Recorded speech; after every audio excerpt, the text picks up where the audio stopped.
말씀 나누도록 하겠습니다. 안녕하세요. 저는 더제용교회 심용균 목사입니다. 오늘은 출애굽기 2장 1절에서 10절까지의 말씀으로 세상을 거스르는 사람들이라는 말씀의 제목으로 하나님 말씀 나누도록 하겠습니다. 최근에 가장 핫한 드라마가 있습니다. 여러분 최근에 핫한 드라마 하면 뭐가 떠오르세요? 폭삭. 예. 역시 제 마음과 통했습니다. 폭삭 속았수다라는 드라마가 엄청나게 핫합니다. 보셨나요? 네, 보셨어요. 네, 보신 분들도 있고 안 보신 분도 있으실 텐데 보셨나요 다? 네, 보셨어요.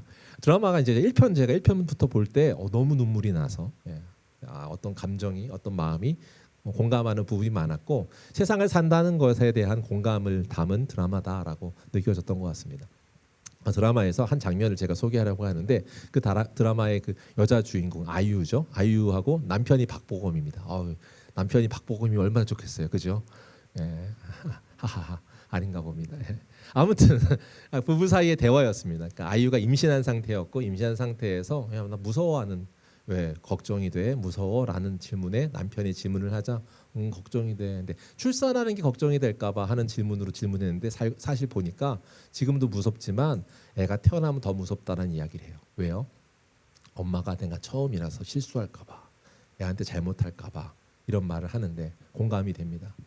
아이를 키우고 자라면서 돌보는 과정 중에도 유명한 대사가 나오는데 그 아이 둘째 세 명이거든요. 셋 중에 마지막 아이가 이제 이 땅이 아닌 세상을 떠나는 장면이 나옵니다. 그때 하는 장면에 이런 대화를 해요. 뭐라고 말하냐면 이런 마음으로 한탄하듯 말해요.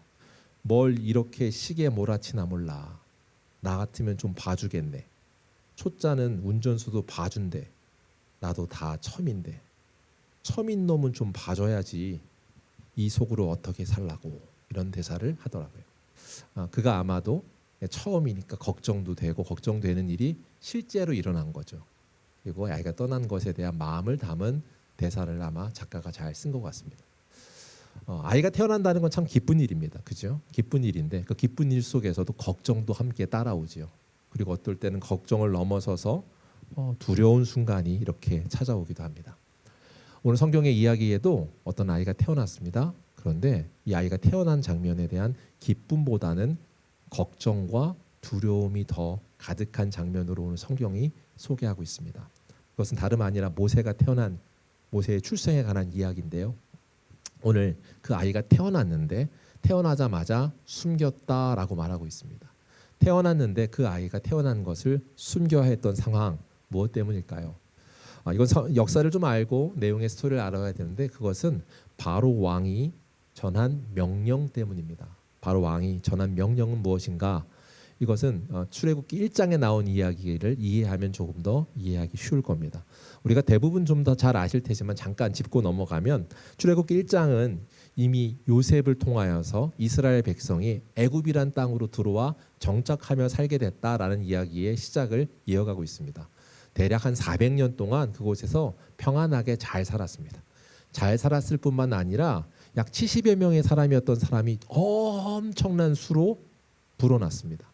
그래서 굉장한 큰 400여 년 동안 엄청난 번성을 이뤘고 성장했다라는 이야기가 나오는데요. 그 이야기에 대한 얘기를 설명을 출애굽기 1장 6절과 7절 이렇게 기록합니다. 우리 한번 같이 읽겠습니다. 시작. 요셉과 그의 모든 형제와 그 시대의 사람은 다 죽었고 이스라엘 자손은 생육하고 불어나고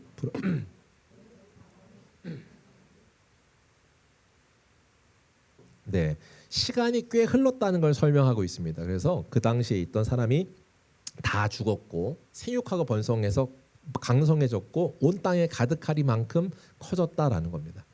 그런데 문제는요. 그때 그렇게 커졌는데 요셉을 모르는 새 왕이 등장했다. 이게 문제였습니다. 요셉을 모르는 새 왕이 등장했다는 것을 1장 8절이 설명하고 있고요. 그렇게 끝났다. 다시 말해 요셉을 모르는 왕이 왔다는 것은 뭐가 끝났냐면 이스라엘을 호의로 여기던 시대가 끝났다는 겁니다. 그래서 이제 어려운 가운데 있어요. 왜 어렵냐면 이들이 강해졌잖아요. 강해졌더니 애굽이 적으로 간주합니다. 적으로 간주한다면 지금 같이 있지만 이스라엘 민족이 어떤 상태예요? 이 사람들에 대한 두려움이 생긴 겁니다. 우리보다 수가 더 많아지고 강성해졌어. 그런데 고센 땅이라고 하는 경계에 있는데 만약에 외적이 침입했는데 그들과 함께 짜고 우리를 다시 공격하기라도 한다면 큰일이잖아 라는 생각이 들었습니다. 그래서 그들을 억압하기 시작합니다. 바로가 억압하는 방식은 첫 번째 혹독한 노역을 통해 억압을 하죠. 우리가 잘 안 것처럼 비돈과 라암셋이라고 하는 성을 짓는데 그들의 인력을 막 무리하게 투입합니다. 그래서 그들을 노동으로서 억압하는 장면이 나오고요. 그런데 그럼에도 불구하고 고난이 있음에도 불구하고 어떻게 된다고 얘기해 성경의 말은 그들이 더 번성하였더라. 수가 더 많아진 겁니다. 그래서 이제 적극적인 결단을 합니다. 어떻게 하냐면 히브리 3파를 불러서 너희가 아이를 낳았을 때 받았는데 아들이면 바로 죽여라 라고 하는 겁니다. 이유가 뭐예요? 번성하지 못하게 하고자 하는 마음이었습니다. 그런데 성경은 뭐라고 말하냐면 히브리 3파가 하나님을 두려워함으로 왕을 두려워하지 않고 그것을 거역했다라고 성경이 말해요. 그래서 뭐 하나님 은혜를 주셨겠죠. 그래서 그의 변론을 듣고도 왕이 그들을 책망하기보다는 다른 방책을 이야기하는 것으로 1장이 끝납니다. 1장이 끝나는 장면이 무슨 말을 명령하는 것으로 끝나는가? 1장 22절입니다. 우리 한번 같이 보겠습니다. 시작. 그러므로 바로가 그의 모든 백성들에게 명령하여 이르되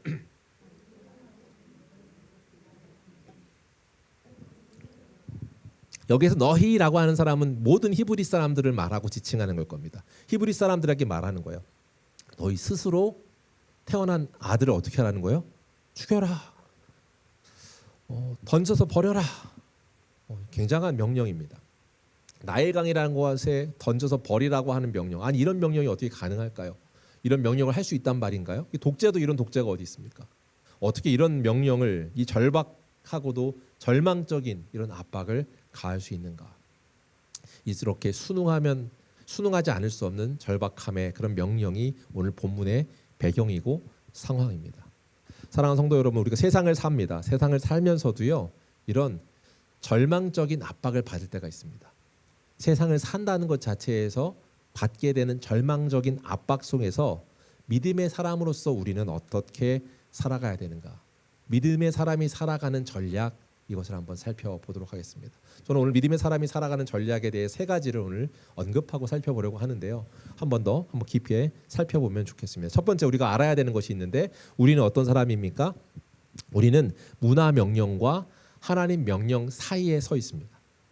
문화 명령과 하나님 명령이라고 제가 이야기했는데 그만큼 문화 명령이라고 하는 것이 우리에게 큰 영향을 준다는 말입니다.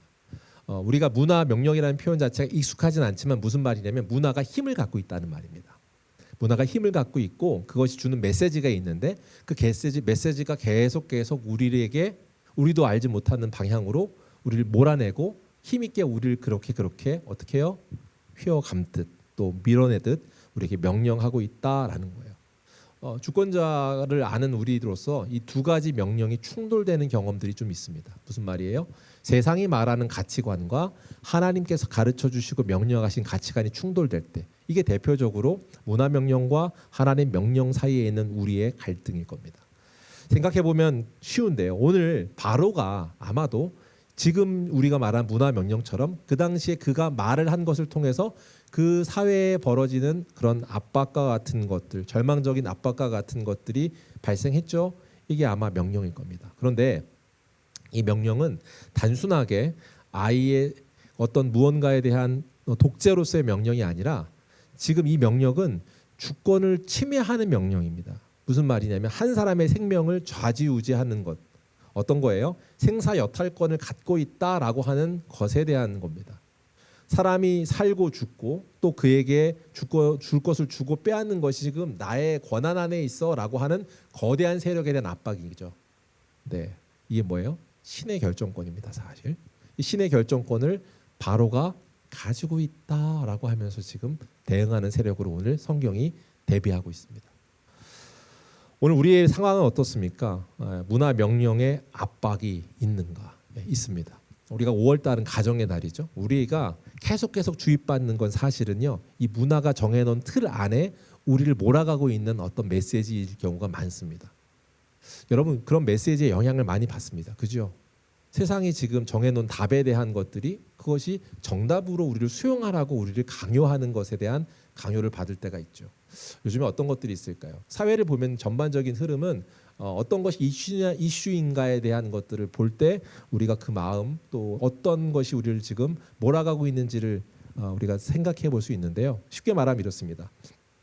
방송, 출판, 온라인 박람회 시장 등 컨텐츠가 활성화되는 게 있으면 그게 이제 세상에 이제 힘주어 말하고 있는 문화 영향력, 아까 말한 문화 명령의 일종일 겁니다. 방송이 엄청 잘 되고 있고 성공하는 것들이 있는데 한번 이거 들어보셨는지 모르겠어요. 이 방송 들어보셨나요? 우리 아이가 달라졌어요. 예. 들어보셨어요? 이 방송 본 적 있으세요? 요즘 육아 금쪽 같은 내 새끼 이것도 들어보셨나요? 예, 이것도 많이 보이고 오은영의 금쪽 상담소 뭐 이런 방송 예, 많이 들어봤죠. 예. 이거 뭐 한 사람이 한 방송이기도 해요. 오은영 씨 거만 제가 추린 거기도 하는데 이거 외에도 육아와 양육과 교육에 관한 컨텐츠가 엄청나게 쏟아집니다. 교육을 하려면 이렇게 해야 돼요라고 하는 것에 대한 정답을 정해놓은 것이야. 이게 정답이에요라고 말하는 것을 계속 주어지게 합니다. 이게 왜 활성화되는가 하면 사람들이 어떤 거예요? 양육에 대한 정답이 있다라고 생각하고 그 정답을 갈망하는 마음에 대한 반증일 겁니다. 그죠? 이렇게 이런 메시지를 주는데 우리도 모르게 그 방식대로 살지 않으면 그 방식대로 아이를 키우지 않으면 우리가 어떤 생각이 들어요? 불안감이 듭니다.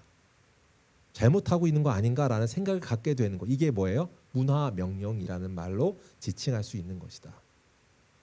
약간은 학적인 말일 수 있으나 이것은 실제 우리에게 밀접한 이야기이기도 하고 우리가 사실 그 문화 명령 안에 살고 있다는 것을 알 수 있습니다.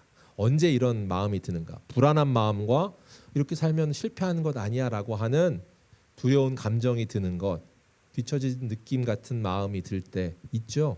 어느 때 제일 많이 드는가 하고 제가 상담하거나 신방을 가보면 언제 드냐면 엄마들 모임 가면 듭니다. 예. 엄마들이 엄마 모임을 갔을 때 다른 엄마들이 이렇게 키우는 거예요 라고 얘기하면 내가 지금 뒤처진 게 아닌가? 우리 아이한테 지금 해줘야 될 거 못하고 있는 게 아닌가? 라는 생각이 든대요. 여러분 그런 공감이 좀 드세요?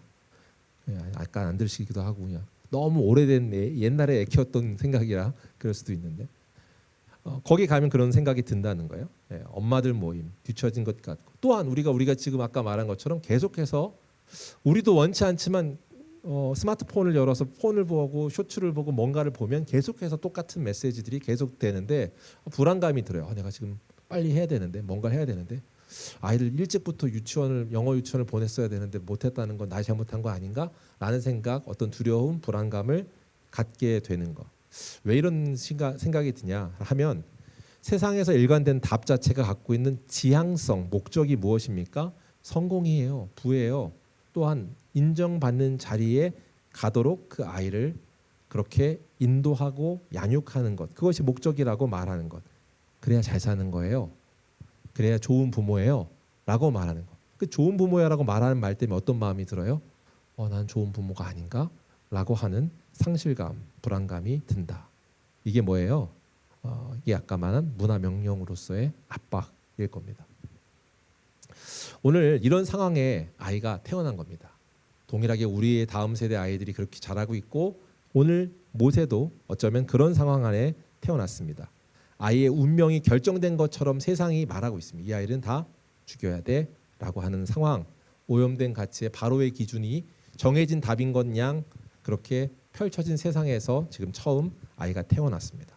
자, 근데 그 아이가 태어났는데 이제 성경이 이 아이에 대한 이야기를 기록하고 모세에 대한 이야기를 정리하면서 시작되는 장면이 우리에게 출발점일 겁니다. 우리 2절 말씀을 보면 조금 더 이 아이에 대한 이야기와 우리가 앞으로 묵상할 내용을 살펴볼 수 있을 것 같아요. 2절을 한번 같이 읽어볼까요? 같이 읽겠습니다. 시작. 그 여자가 임신하여 아들을 낳으니 자, 그런 생각, 문화 압박을 받고 있는 중에 모세의 부모가 결정합니다. 믿음의 사람으로서 그 압박 가운데 내가 그것을 따라가겠다가 아닌 다른 결정을 하게 돼요. 근데 그 다른 결정을 하는 근거가 뭐냐라고 하는 것이 중요한데 오늘 성경에서 3개월 동안이나 숨겨두었다라고 합니다. 3개월을 숨겨뒀다는 거 단순히 혈육의 정에 끌려서 그 아이를 숨겨뒀을까? 성경은 그렇게 말하고 있지는 않습니다. 이 아이를 숨겨둔 이유와 근거가 있다고 말해요. 히브리서 기자는 믿음의 사람에 대한 것들을 설명하잖아요. 히브리 기자가 설명하는 모세를 살려둔 부모에 대한 입장에 대한 해석을 해주는 장면이 히브리서 11장 23절인데 쉬운 성경을 기록한 걸 가져왔습니다. 같이 한번 읽어볼까요? 같이 읽겠습니다. 시작. 믿음으로 모세의 부모는 그가 태어났을 때 평범한 아이가 아니라는 것을 알고 석 달 동안 그들은 왕의 명령을 거역하는 것도 두려워하지 않았습니다. 모세의 부모가 이 명령 앞에서 어떻게 했대요? 믿음의 행위를 했다는 겁니다. 이 명령이 있었으나 그를 살려둔 것은 단순하게 정에 끌려서가 아니라 지금 믿음으로 그 일을 행하고 있다라고 말합니다. 이게 왜 믿음으로일까? 왕의 명령을 무서워하지 않고 하나님의 주권을 신뢰함으로, 그러니까 감정의 선택이 아닌 하나님의 주권에 대한 인정과 그에 대한 반응으로 믿음의 행위를 했다라고 하는 겁니다. 사랑하는 성도 여러분, 우리가요 부모로서의 자녀들을 키우는 일에 대해서 세상의 기준이 있어. 그리고 이 기준에 너희가 이렇게 순응하며 따라가야 돼라고 휩쓸려 가고자 하는 유혹이 있습니다. 유혹이라는 표현보다 명령이라고 말하는 게 더 강력한 것 같습니다. 세상에서 말하고 있는 그 명령과 같은 것들이 있는데요. 그때 우리 기억하십시오. 하나님의 주권을 신뢰하십시오. 그리고 하나님의 뜻에 반응하여 순종하는 저와 여러분들에게 주의 이름 축복합니다. 말씀을 기억하세요. 우리가 어떻고요? 문화가 가르쳐주는 건 뭐예요? 하나님을 대신해서 아이들을 평가합니다. 그렇게 가야 돼라고 하는 기준의 그 근본, 우리가 휩쓸리는 이유는 하나님의 기준에서의 자녀에 대한 평가가 아니라 세상이 자녀를 평가하는, 문화가 자녀를 평가하는 그 기준, 그것에 운명을 결정하려고 하는 그들, 그 소리에 우리가 흔들리기 때문입니다. 그러면 우리가 무엇을 해야 되는가? 모세의 부모처럼 어떻게 해요? 문화 그것에 무릎 꿇지 않으려면 하나님을 더 두려워하는 마음 가운데, 경외하는 마음 가운데 바로 서야겠죠. 우리가 바로 서야 그 폭풍우를 막아줄 수 있는 역할로서의 부모가 있지 않겠습니까? 세상의 관점에서 자녀가 어떻게 잘해야지라고 하는 것을 우리가 그냥 노출시켜 버릴 때 아이들이 더 많이 흔들립니다. 우리가 해야 될 진짜 부모 무엇입니까? 믿음으로 그 방파제의 역할. 우리가 먼저 서 있는 세대가 해야 될 일이 뭡니까? 작년 세대가 해야 되는 것은 그 온전한 복음의 의미를 깨달은 자로서 그 앞에 서 있어주는 것. 사랑하는 성도 여러분, 오늘 문화 명령과 하나님의 명령 사이에 서 있는 우리가 주권자를 아는 것으로부터 바르게 그 명령에 순종하며 자리를 지키는 저와 여러분들께 주의 이름 축복합니다. 주권자의 명령으로서 순종한다. 그리고 그 앞에 선다. 그러기 위해서 필수템이 있습니다. 여러분, 육아 필수템이 뭘까요? 우리 얼마 전에 이제 둘째를 출산하고 100일 지났는데 육아 필수템 하면 뭐가 떠올라요? 요즘 많이 핫하게 사는 물건들 중에 모르겠어요. 예, 육아 제가 말하지 원래 마치면 제가 보여드리려고 했는데 이거 모르네요. 육아 필수템이라고 해서 아이 열심히 키우는 엄마들이 하는 그 물건들이 있대요. 뭐 5가지 뭐 사야 되고 막 있는데 몰라가지고 민망할까봐 다 안 하겠고요. 예, 아무튼 필수템이 있답니다. 제가 원래 원고가 이렇게 흘러갈지 몰랐는데, 네. 아무튼 필수템이 있는데 육아 필수템이라고 할 만큼 그 사람들이 말하는 건 좋은 엄마가 되기에 갖고 있어야 되는 물건들이라고 하는 겁니다. 제가 그래서 말하면 뭐 있어요 이렇게 물어보려고 했는데 모르니까 물어보나 안 할 것 같고. 자, 필수템이라고 하는 말의 자체는 그것을 잘하기 위해 필요한 거야라고 하는 세상에서 말한 문화 명령처럼 뭐라고 말하는 게 있죠. 그런데요, 하나님의 자녀로서 믿음의 사람들로서 하나님의 명령에 순종하기 위한 필수템이 있는 것 같아요. 오늘 성경에서 그것을 설명해주고 있는데 뭐냐? 하나님의 명령에 순종하기 위한 필수템으로 한번 따라해 볼까요? 하나님의 눈으로 다음 세대를 바라보라. 한번 더 해볼게요. 하나님의 눈으로 다음 세대를 바라보라. 자, 보세요. 부모가요, 모세가 부모로서 아이를 3개월 동안 숨겼습니다. 아이가 3개월쯤 됐을 때 얼마나 예쁠까요? 잘 모르시겠으면 이따가 이제 하다를 한번 보세요. 눈이 똘망똘망할 거야. 제가 이제 100일 지났으니까 딱 아마 모세가 지금 물에 던져야 될 그때쯤일 겁니다. 여러분, 하다를 안고 있다가 얘를 물에 던져야 됩니다. 여러분 던질 수 있으시겠어요? 못해요. 예. 근데 자기 엄마는 할 수 있나요? 못하겠죠. 아무도 못하겠죠. 근데요, 이거는 못한다 한다의 상황이 아닙니다. 문화 명령이 그렇게 우리가 어떻게 우리가 괜찮아요 방어할 수 있을 정도가 아니에요. 왜냐하면 지금 그가 선택할 수 있는 건 딱 2가지입니다. 첫 번째 뭐냐? 하다가 아니고 100일 된 이 아이를 모세를 물에 던지거나 아니면 가지고 있다가 들통이 나서 어떻게 해요? 그 위에 있는 누나뿐만 아니라 가족 모두가 그 어려움 가운데 잡혀가고 죽임을 당한 일을 결정하거나입니다. 둘 중에 하나입니다. 그러니까 앞에서 오늘 모세의 부모가 이 결정을 했다는 것 외에 수많은 히브리 사람들이 있었을 거 아니에요. 그들이 물에 던졌단 말이에요. 그들은 그 100일 된 아이의 똘망똘망한 눈이 안 보여서 그랬을까요? 그 아이의 그 작은 생명체가 귀하지 않아서 그랬을까요? 아니요. 그들이 거부하지 못할 만큼의 큰 명령이었기 때문에 그것을 순응할 수밖에 없었던 겁니다. 그죠? 그런 상황이었는데 지금 이것을 하지 않겠다고 결정하는 것, 숨겼다라는 겁니다. 그런데 여기에 이 숨겼다라는 이유에 대한 수식어가 있는데 뭐라고 설명하냐면 2절입니다. 2절에 잘생긴 것을 보고라고 되어 있습니다. 여러분, 잘생긴 것을 보고 숨겼습니다. 그러면 우리가 또 마음에 비참함이 듭니다. 잘생긴 것만 따지는 건가? 안 잘생기면 살 수도 없단 말인가? 이런 생각이 들죠. 제가 그런 마음이 들 것 같아요. 그런데 여기서 잘생긴이라는 말은 외모의 잘생김을 말하고 있는 말은 아닙니다. 무슨 말인가 하니 잘생긴이란 말은 원어의 성경에 보면 토부를 쓰고 있습니다. 이 토부가 뭐냐면 선한 또는 좋은 이런 뜻입니다. 하나님의 성품을 담은 뜻입니다. 좋으신 하나님, 우리가 이런 표현을 하잖아요. 그때 히브리어로 표현한다면 이 토부를 쓰는 겁니다. 하나님, 그분이 어떤 성품인가. 그러니까요, 지가 선한 토부의 하나님을 발견한 겁니다. 그 뭐예요? 그 아이의 얼굴을 보고 토부를 봤다는 것은 하나님의 선함을 보았다. 이 아이를 통해 하나님의 선한 목적을 발견했다 이런 겁니다. 그 아이를 보고선 하나님의 뜻하심의 계획을 본 거예요. 그래서 히브리서 기자가 아까 종전에 말한 것처럼 21장 23절에 그를 어떻게 해요? 결정하겠다. 이를 버리지 않겠다 결정하는 것에 있어서 중요한 표현을 하는데 한 번 더 보세요. 한번 읽어볼까요? 23절입니다. 같이 볼까요? 시작. 믿음으로 모세의 부모는 그가 태어났을 때 평범한 아이가 아니라는 것을 알고 석 달 동안 그를 숨기며 키웠습니다. 뭐라고 말하고 있습니까? 보세요. 아이를 보고 앞에서 우리가 출애굽기에서 잘생긴 것을 보고라고 했는데 히브리서 기자는 이걸 어떻게 번역하고 설명하고 그것에 대한 해설을 하고 있어요. 그가 평범하지 아니한 아이다라고 하는 것을 보았다. 이게 뭐예요? 그가 좋은 선한 하나님의 계획 가운데 있음을 보고라고 하는 겁니다. 사랑하는 성도 여러분, 지금 무엇을 본 겁니까? 그가 하나님의 눈으로 그 아이를 바라볼 수 있는 시각이 열렸던 것. 그랬을 때 어떻게 해요? 믿음의 결단을 하게 됩니다. 믿음의 장년 세대, 우리 옆에 있는 우리 성도님들, 우리가 해야 될 건 뭐냐면 새로운 새 세대 아이들, 뉴젠 처치 아이들뿐만 아니라 다음 아이들을 거룩한 존재로 보는 하나님의 시선의 렌즈로 보는 겁니다. 저는 그것을 복음 렌즈라고 명령하겠습니다. 우리가 문화 명령 가운데 거절할 수 있는 용기, 그것을 실현 가능하게 하기 위한 필수템은 뭐냐면 복음 렌즈를 끼는 겁니다. 하나님의 렌즈로 이 아이들을 바라보는 겁니다. 우리 아이들, 우리 다음 세대를 복음 렌즈로 바라보는 것. 그때 하나님이 주시는 그 용기 가운데 순종하며 나아갈 수 있는 복 있는 가정 될 줄 믿습니다. 그런데 문제는 뭐냐면 우리가 이 렌즈를 끼지 않으면 우리는 무슨 렌즈로 바라봐요? 세상의 렌즈로 그 아이들을 바라봅니다.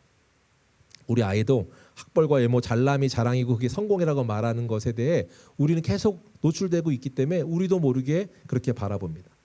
여러분 자녀를 볼 때 공부를 잘하고 외모가 예쁘면 너무 자랑스럽죠. 우리 유희경 집사님 얼굴을 마주쳤는데 승주가 너무 예쁘니까 자랑스럽죠. 네, 다 타이밍이 놓쳤는데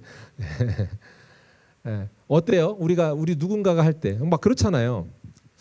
저도 뭐 우리 아이들을 볼 때 우리 아이가 뭘 잘하는 것 어떤 기준을 보였을 때 그것 때문에 이 아이를 자랑하고 싶은 마음이 들잖아요. 어떤 거예요? 여전히 우리 마음 가운데 우리 가운데 세상의 렌즈를 기본 장착, 기본템이에요. 그게 디폴트 값이라는 거예요. 갖고 있는 거예요. 그래서 어떻게 해요? 그렇기 때문에 우리에게는 그 자랑 자체가 나의 자랑인 것처럼 우리도 생각하는데 그거를 부정 못하는 겁니다. 무슨 말입니까? 한편으로 그 아이의 자랑이 나의 자랑인 거고 그 아이의 잘남을 자랑하는 것 내면의 속삭임이 뭐냐면 나를 또 드러내고 싶은 마음이 있는 거. 그런데요, 복음 렌즈를 장착하면 그게 아니라 어떻게 바라보냐면 이걸 보면서 이걸 통해서 이 아이를 통해서 하나님이 기뻐하실까라는 시선으로 자녀를 바라보게 하십니다.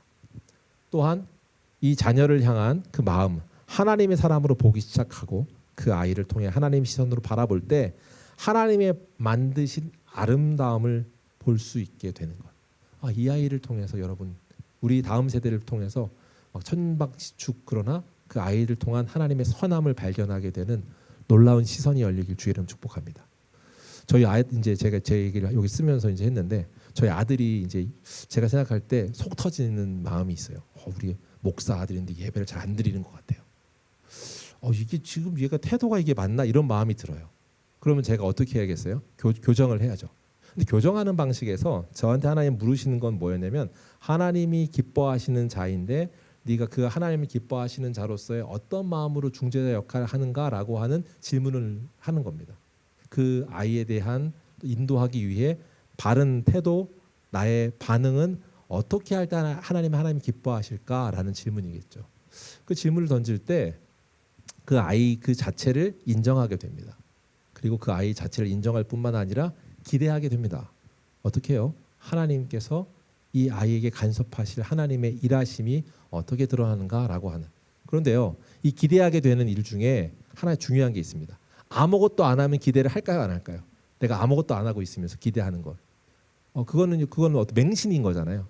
그냥 이루어질 거야라고 생각하는 것. 그러지 않고 실제 제가 기대한다는 건 제가 이 아이를 통해 하나님이 일하실 거에 대한 교감 가운데, 교제 가운데, 기도함 가운데 하나님을 통해 하나님의 뜻을 보게 되는 것. 이게 제가 바뀌게 되는 중요한 포인트였는데 그게 뭐예요? 복음 렌즈를 장착하는 것에서부터 시작합니다. 사랑하는 성도 여러분, 우리에게 그런 복음 렌즈로 우리가 믿음의 세대를, 우리가 새 세대 아이들을 바라볼 수 있는 저와 여러분들을 주의 이름으로 축복합니다. 그렇게 제가 방금 말한 것처럼 우리가 함께 그 무언가에 대한 열심을 해야 되는 것을 저는 전략이라고 하겠습니다. 세 번째는요, 믿음의 전략이 필요합니다. 열심으로 하는 믿음의 전략 무엇일까요? 믿음의 전략이 뭘까? 또 이게 또 제가 또 환기시키는 의미로 한번 따라해 볼까요? 왜곡된 세상 문화를 거스르는 배를 띄우라. 한번 더 해볼게요. 왜곡된 세상 문화를 거스르는 배를 띄우라. 한번 보세요. 믿음의 전략이 뭐냐면 왜곡되어져 있습니다. 세상 문화가요. 문화라고 하는 가치는 하나님이 창조하신 것이어서 문화 명령의 첫 번째 명령은 제가 전에도 나눈 것, 우리 교회 같이 말하는 것 중에 두팔 명령이 있다고 했잖아요. 두팔 명령 중에 하나가 뭐예요? 생육하고 번성하고 땅에 충만하라 다스리라라고 하시는 첫 번째 명령입니다. 일이라고 하는 것은 우리에게 어떠한 왜곡됨으로 주어진 건 아닙니다. 원래 본질이 악한 건 아닙니다. 그런데 그게 왜곡되어서 일이라고 하는 것이 문화 가운데 변질되었습니다. 일하면 어떤 것들이 떠오르냐면 하나님의 선한 목적을 이루는 것이었습니다. 본디 사람을 통해. 그런데 어떻게 돼요? 타락한 이후로 이 일이 어떻게 되냐면 우상이 돼버리고요. 뿐만 아니라 착취의 수단이 되어버렸습니다. 왜곡되었기 때문에 벌어진 일들입니다. 그런데 이 왜곡되어짐을 다시금 회복하는 것이 필요한데 그 회복하는 과정, 그 과정에 오늘 믿음의 전략이 필요하다라고 생각하는 거예요. 사랑하는 성도 여러분, 한번 생각해 보시죠. 오늘 모세의 부모가 전략을 가지고 그 일들을 감당하고 있습니다. 첫 번째요, 세상의 풍파에 모세의 부모 그가 상자를 만듭니다. 3개월이면 울음소리가 커졌어요. 더 이상 숨길 수가 없습니다. 우리가 첫 번째 일반적으로 생각할 수 있는 전략은 뭐예요? 숨기는 겁니다. 이 아이를 보호해야지. 세상의 풍파를 맞지 않게 해서 내가 할 수 있는 모든 것을 다 에너지를 써서 이 아이를 보호해야지. 할 수 있는 게 뭘까요? 크리스찬 스쿨에 보내는 걸까요? 아니면 좋은 교회를 막 결정하고 찾아가서 아이를 어떻게 양육해야지라고 하는 걸까요? 또한 가정에서 이러이러한 우리가 가정의 예배를 잘 지켜야지라고 하는 걸까요? 물론 다 일정 부분 또 효과가 있을 것이고 또한 필요한 것들입니다. 그러나 결국에 그것 외에 세상과 마주해야 될 때가 반드시 옵니다. 그 안에서만 우리가 피하는 것으로만 감추는 것만 살 수 없습니다. 또한 그것이 하나님 뜻입니다. 무엇이냐면 하나님의 뜻은 그냥 세상을 등지고 세상과 거리를 두고 사는 것이 아니라 세상을 살되 세상의 방법으로 살지 않아야 한다라는 것을 말씀하시지 세상과 적대라고 말씀하지 않으시니까요. 우리에게 필요한 것이 무엇이냐? 그러면 세상을 살되 세상의 방법이 아닌 승리하는 하나님의 방법으로 사는 전략이 필요합니다. 자, 그럼 어떤 전략이 있었는가? 모세가 부모가 나일강에 이제 그 아이 모세를 흘려보냅니다. 그냥 포기하듯 세상에 그냥 흘려보낸 게 아닙니다. 어떻게 하고 있어요? 정성스럽게 최선을 다해 준비합니다. 처리 과정부터 보세요. 첫 번째 뭘 준비하죠? 우리가 생각하는 것처럼 믿음으로 흘려보내기 위해서 방수 처리를 한 갈대 상자를 준비합니다. 3절입니다. 한번 같이 읽어볼까요? 같이 읽겠습니다. 시작. 더 섬길 수 없게 되매 그를 위하여 갈대 상자를 가져다가 역청과 나무의 진을 칠하고 아기를 거기에 담아 나일 강가 갈대 사이에 두고. 믿음이라고 하는 것은요, 무작정 기다리는 것이 아니고요. 믿음은 하나님의 뜻을 신뢰하되 그 뜻에 동참하는 창조적인 순종입니다. 뭐요? 믿음이 뭐라고요? 하나님의 뜻을 신뢰하면서 동참하는 창조적 순종. 창조적 순종이라고 제가 표현했는데 이유는 무엇인가? 우리가 그 안에서 우리가 해야 될 영역에 대한 부분들이 있다는 것인데 최선을 다해서 무언가를 감당해야 되는 겁니다. 나일강에 아이를 떠밀려 내 보내는데 그냥 버리듯이 그냥 그렇게 흘려보낸 것이 아니라 그가 할 수 있는 최선을 다해서 준비했습니다. 갈대 사이에 두었다. 오늘 성경의 표현이 뭐예요? 담아다가 강가 갈대 사이에 두고라고 말합니다. 그냥 흘러가게 한 것이 아니라 어느 곳에 특정한 곳에 놓았다, 설계했다라고 표현하고 있어요. 근데 그곳이 어디죠? 그가 할 수 있는 최선을 다해서 그것을 한 일이었는데 거기가 어디였는고 하니 그곳이 바로의 딸의 목욕터였던 것이죠. 알고 있었을 겁니다. 자, 보세요. 6절입니다. 한번 같이 읽어볼까요? 같이 읽습니다. 시작. 열고 그 아이를 보니 아이가 우는지라 그가 그를 불쌍히 여겨 이르되 이는 히브리 사람의 아이로다. 예, 바로의 딸 공주죠. 애굽의 공주인 그가 그곳에서 목욕을 하는 곳 목욕터입니다. 그곳에 와서 정해진 시간에 왔을 텐데 그곳에 그것을 만들어서 갈대 상자를 둔다라고 할 때 어떤 열심과 애씀으로 그것들을 준비했겠습니까? 갈대 상자를 잘 만들어야겠죠. 그리고 어떤 장소인지 물색해야겠죠. 공주가 목욕하는 터라고 하는 것이 어디인지 대략 뭐 아무 데서나 하진 않을 거 아니에요. 그죠? 정해진 곳에 어떤 시간에 어떤 날짜마다 다를 수도 있고요. 어떨 수 있겠지만 다양한 방식일 텐데 그것을 잘 학습해야 됩니다. 왜냐하면 타이밍이 안 맞아 버리면 놓아두었는데 시간이 흘러서 맹수의 습격이 있거나 또는 다른 어떠함으로 흘러가 버리거나 해서 죽임을 당할 수 있을 거 아니에요. 그러니까 위치도 알아야 될 뿐만 아니라 시간과 상황에 대한 것 또한 염두하고 고려했을 것입니다. 최선을 다해서요. 방주를 만드듯 그 갈대 상자를 잘 만든 것뿐만 아니라 이 모든 것들이 종합되어져 있습니다. 그리고 나서 그곳에 최선을 다해 두었을 때 그때 아이를 보고 공주가 그 자리에 섰을 때 하나님의 은혜가 더해진 겁니다. 왜 하나님의 은혜가 더해졌는가? 거기까지는 그들이 할 수 있는 최선이었지만 그 다음부터는 그들과는 무관한 일일 겁니다. 왜요? 보자마자 어떻게 해요? 불쌍히 여겨서 쳐다보면서 말을 하는 거예요. 히브리 사람의 아이로다 이렇게 얘기했습니다. 이 히브리 사람 아이구나라고 말하면서 그 말에 끝나기가 무섭게 한 여자아이가 달려오죠. 지켜보라고 했던 누이가 있었잖아요. 그 아이가 때를 맞춘 것처럼 달려와서 말합니다.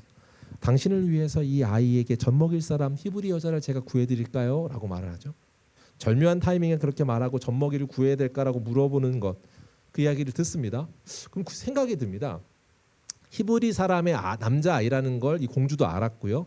마침 히브리 여자 어떤 꼬마아이가 와서 이 아이에게 젖 먹일 히브리 여인을 내가 구해드릴게요. 당신을 위한 것으로 제가 구해드릴게요 라는 말을 들었을 때 이상하지 않았을까요? 어떻게 이렇게 딱 맞춰진 것처럼 그런 상황 가운데 대화가 진행되고 누군가가 나타나서 아이 유모를 구해주겠다고 말하는 것, 아마 이 바로의 공주가 몰랐을까요? 이건 너무 다 우연이고 너무 완벽해라고 생각했을까요? 아니요, 알았겠죠. 아니 최소한 이상하다고 생각했겠죠. 그런데 그녀가 그것을 허락합니다. 그냥 허락하는 것이 아니라 그 아이에게 젖 먹일 여인을 데리고 오라고 하고 데리고 왔을 때 약속합니다. 이 젖을 먹이면 내가 너에게 살해하겠다, 삭슬 주겠다. 이 상황이 묘하게 은혜가 더해진 상황으로 흘러가는 것.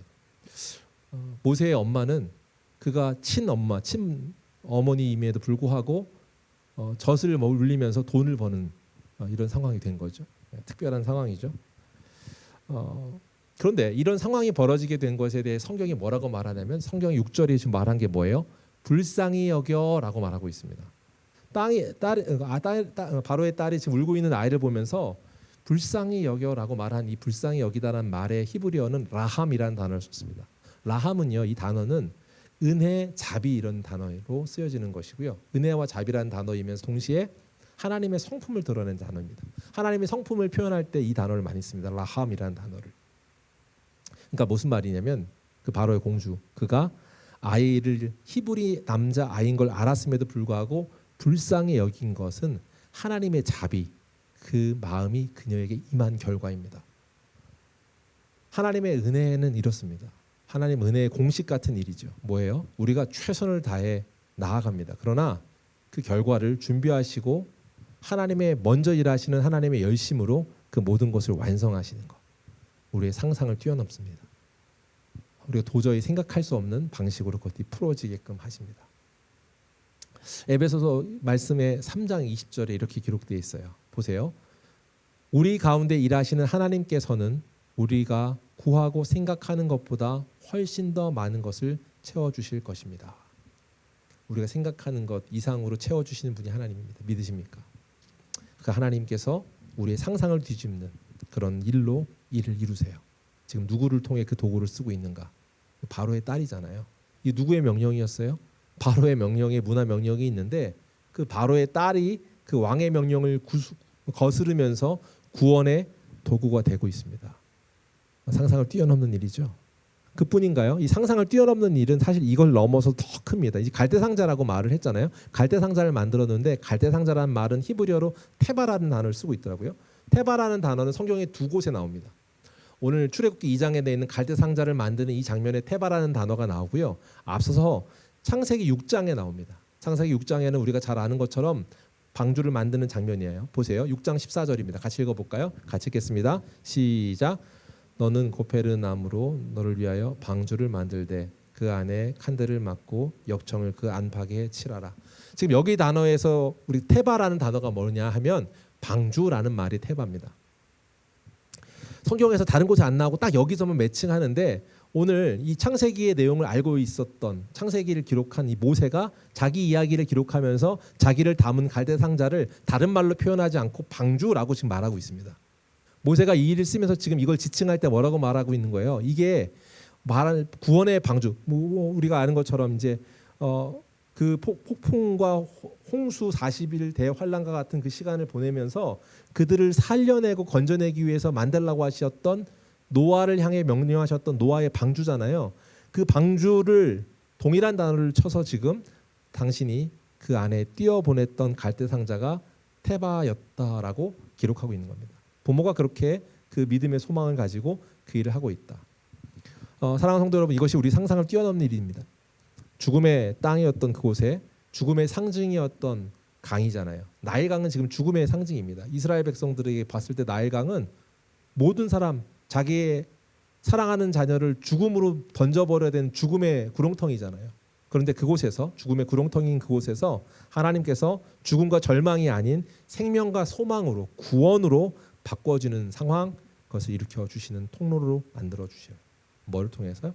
테바, 그걸 만들어진 사람의 열심을 그대로 사용하셔서 부모로서 애쓰고 열심을 하였던 그 일을 사용하셔서 그들을 상상하지 못하는 기적과 같은 그 일로 이루시고 단순히 그 아이 하나를 살리는 것뿐만 아니라 이스라엘 전역을 아니 온 세계 열방의 모든 일을 살리는 구원의 테바로 구원의 방주로 그 일들을 이루시는 것. 하나님의 열심, 하나님의 섭리입니다. 사랑하는 성도 여러분, 하나님이 우리의 가장 큰 두려움, 나일강과 같은 실패, 그 문화 명령을 종국의 구원의 도구로 사용하십니다. 바로의 그 명령을 뒤엎는 통로로 바로의 딸을 사용하십니다. 나일강은 죽음 그 강이었지만 하나님은 그곳에서 생명을 건지십니다. 기억하십시오. 모세의 이름이 있잖아요. 모세의 이름의 뜻이 뭐죠?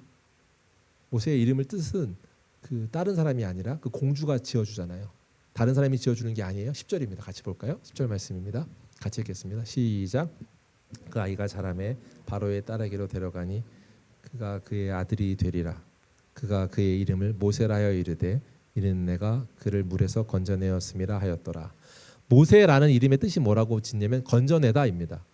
바로의 공주가 이 말을 한 것은 진짜로 나일 강에서 건져냈으니까요. 나일 강에서 건져냈으니까요.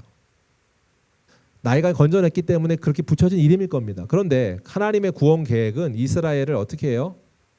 건져내는 자로서, 이스라엘을 건져내는 자로서 그 모세를 세우시고 아까 말한 선한 계획이 있다라고 한 토부의 그 선한 계획이 이루어지는 것들을 아버지의 뜻을 담아두고 있던 겁니다. 모세가요 이스라엘을 애굽 상태 노예에 있던 그들을 건져낸 자로 하나님께서 이미 선한 계획 가운데 세우시고 부르셨습니다. 부족합니다. 연약합니다. 그러니까 그 과정의 스토리를 우리가 잘 알죠. 40년을 어떻게 보냈고 후에 40년을 어떻게 보냈는가에 대한 스토리를 압니다. 그게 부족한 모델이지만 부족한 상태이고 불완전한 구원자였으나 실제 이것을 완성하시는 예수 그리스도 그분을 예표하는 장면일 겁니다. 사랑하는 성도 여러분, 모세는 불완전하지만 그 이스라엘을 구원하는 그 도구로 하나님이 사용해 주세요. 그런데 완전하신 구원자를 우리에게 보내주셨습니다.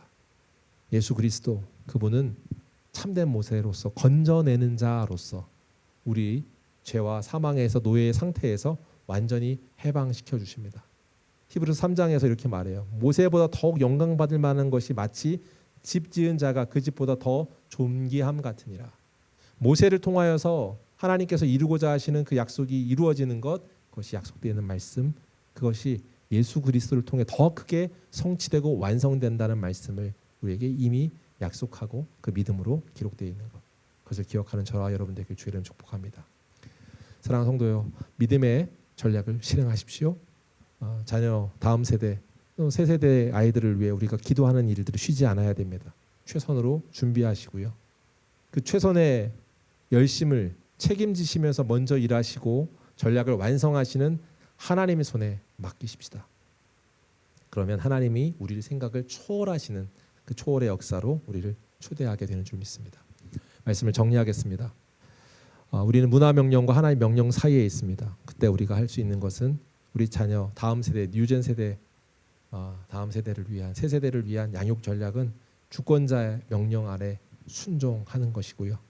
또한 우리의 필수템 복음 렌즈로 그 아이들을 바라볼 수 있는 실력이 있어야 하며, 뿐만 아니라 우리가 거룩한 존재로 바라보는 자로서 그 복음 렌즈를 끼면 우리에게 용기가 생깁니다.